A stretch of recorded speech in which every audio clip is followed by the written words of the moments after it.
Good morning બાળકો, કેમ છો? મજામાં ને?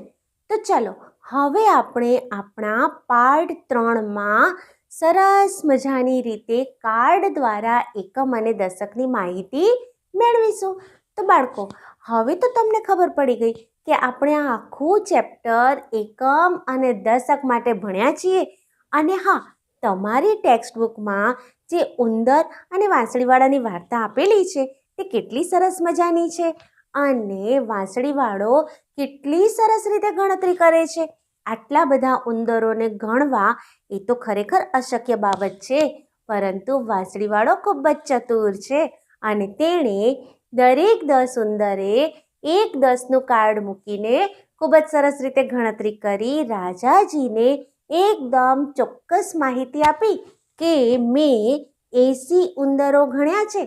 તો રાજાજીને પણ ખૂબ જ નવાઈ લાગી કે આટલી ચોક્કસ ગણતરી આ વાંસળીવાળો કરી શકે છે. વિદ્યાર્થી મિત્રો, આપણે પણ વાંસળીવાળાની જેમ ખૂબ જ સરસ રીતે કાર્ડ બદલતા શીખી જઈએ અને એ જ રીતે એકમ અને દશકની ગણતરી કરતા પણ શીખી જઈએ.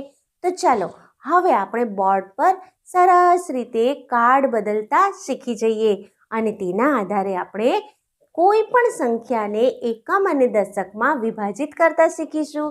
તો એના માટે આપણે પહેલાં કાર્ડ કેવી રીતે બદલાય તે શીખવું પણ જરૂરી છે.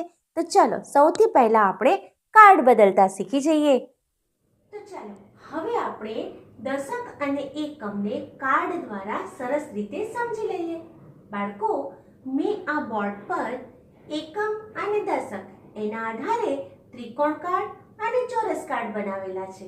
મતલબ આ દરેક ત્રિકોણ કાર્ડ એ એક એકમ બતાવે છે. આ દરેક ત્રિકોણ કાર્ડ એકમ બતાવે છે, જ્યારે આ ચોરસ કાર્ડ એ દશક બતાવે છે. 1 2 3 4 5 6 7 8 9 અને 10 આ ટોટલ 10 કાર્ડ છે. તો જ્યારે આ 10 કાર્ડ ભેગા મળે છે ત્યારે તે આ એક કાર્ડમાં ફેરવાઈ જાય છે. એટલે કે આ 10 ત્રિકોણ કાર્ડના બદલે આપણે એને બદલાવીને આ એક ચોરસ કાર્ડ મૂકીએ છીએ. તો હવે જો આપણે 26ને આપણે વિભાજિત કરવા હોય તો આપણે શું કરીશું? તો 26માં સૌથી પહેલા આપણે જોવાનું છે કે એકમ કેટલા છે અને દશક કેટલા છે. તો અહીં એકમ 6 છે અને દશક 2 છે. 2 કાર્ડ આપણને ચોરસ જોઈશે અને 6 કાર્ડ આપણને ત્રિકોણ જોઈશે. કેમ કે આ ત્રિકોણ છે તે એકમ બતાવે છે અને આ ચોરસ છે તે દશક બતાવે છે. તો હવે જો આપણને 52ને વિભાજિત કરવા હોય તો 52માં સૌપ્રથમ ફરી જોઈશું કોણ એકમ છે કોણ દશક છે. તો 2 એકમ છે અને 5 દશક છે. તો હવે આપણને એકદમ ખબર પડી ગઈ છે કે આપણને 5 ચોરસ કાર્ડ જોઈશે અને 2 ત્રિકોણ કાર્ડ જોઈશે. કેમ કે 10 20 30 40 50 5 10 એટલે 50 અને 1 2 ત્રિકોણ એટલે 2 એકમ. તો હવે આપણને આ પણ ખૂબ જ સરસ રીતે સમજણ પડી ગઈ છે. તો ચલો હવે આપણે થોડીક સંખ્યાઓને આ જ રીતે વિભાજિત કરતા શીખી જઈએ. તો ચાલો બાળકો, હવે મેં કેટલીક સંખ્યાઓ બોર્ડ પર લખી છે. તો હમણાં આપણે શીખ્યા એના આધારે આપણે કાર્ડ પણ વિભાજિત કરતા શીખી જઈએ. તો બાળકો, સૌથી પહેલા આપણે શીખી ગયા કે એકમ કોને કહેવાય, દશક કોને કહેવાય, એકમ ક્યાં હોય અને દશક ક્યાં હોય.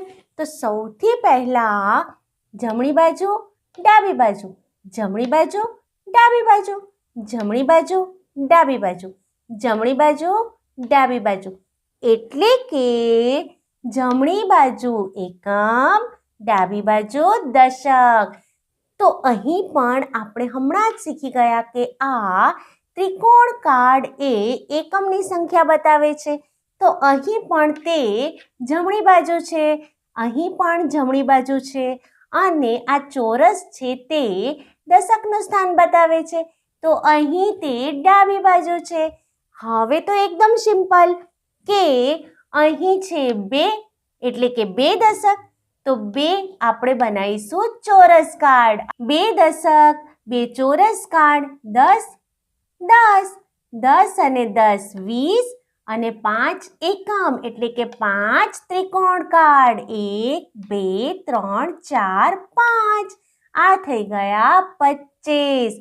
તે જ રીતે 3 ચોરસ કાર્ડ, કેમ કે 3 દશકના સ્થાનમાં છે એટલે થઈ ગયા 30. 10 20 30 અને 6 ત્રિકોણ કાર્ડ. 1 2 3 4 5 6. હવે અહીં શું કરીશું? 4 ચોરસ કાર્ડ બનાવીશું અને 3 ત્રિકોણ બનાવીશું. અહીં 5 ચોરસ કાર્ડ બનાવીશું અને 1 ત્રિકોણ કાર્ડ બનાવીશું. 1 2 3 4 4 એટલે 4 દશક અને 1 2 3 3 એટલે 3 એકમ. એ જ રીતે 1 2 3 4 5 5 દશક અને 1 એકમ. બરાબર છે. હવે ફરીથી આપણે એક વખત રિપીટ કરી લઈએ. 1 2 2 દશક અને 5 એકમ. અહીં 3 દશક અને 6 એકમ. અહીં 4 દશક અને 3 એકમ.